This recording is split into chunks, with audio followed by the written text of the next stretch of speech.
Bonjour et bienvenue dans cette première partie dans laquelle nous allons organiser notre interface pour travailler les matériaux.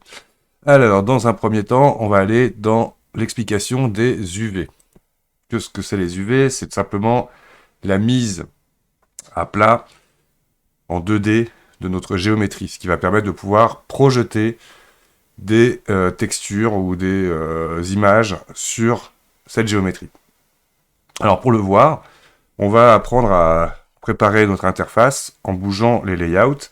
Donc quand vous allez dans un des coins, et dès que vous voyez le curseur qui vous montre, c'est le curseur d'angle, et vous faites un cliquer-glisser, hop, automatiquement ça va vous permettre de créer un nouveau panneau, layout.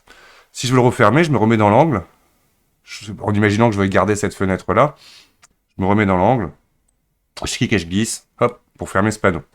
On peut aussi créer des panneaux latéraux en faisant cliquer-glisser et du coup-ci de gauche à droite. On peut en faire autant qu'on veut. Donc pour les fermer, c'est simple. Cliquez glisser de celui que vous voulez garder vers celui que vous voulez enlever pour annuler les divisions des panneaux. Donc là, on veut un nouveau panneau.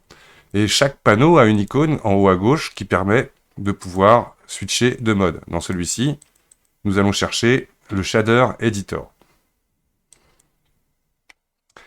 Je rappelle le raccourci N qui va vous permettre d'afficher ou de masquer le panneau des options dans n'importe quel panneau, d'ailleurs. Donc là, ils n'en ont pas tous, vous voyez. Mais N vous permettra d'ouvrir ou de fermer le panneau latéral. Donc là, on peut constater que maintenant, nous voyons ici un panneau donc, du Shader Editor dans lequel on a déjà un matériel. Il faut imaginer une matière, c'est ce qui va permettre à la géométrie de diffuser de la couleur, de l'image, du reflet, etc., etc.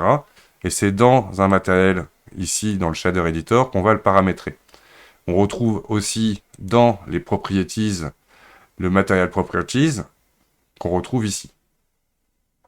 Donc voilà, ça c'est la première chose vraiment à maîtriser, de savoir organiser les layouts en fonction de ses besoins.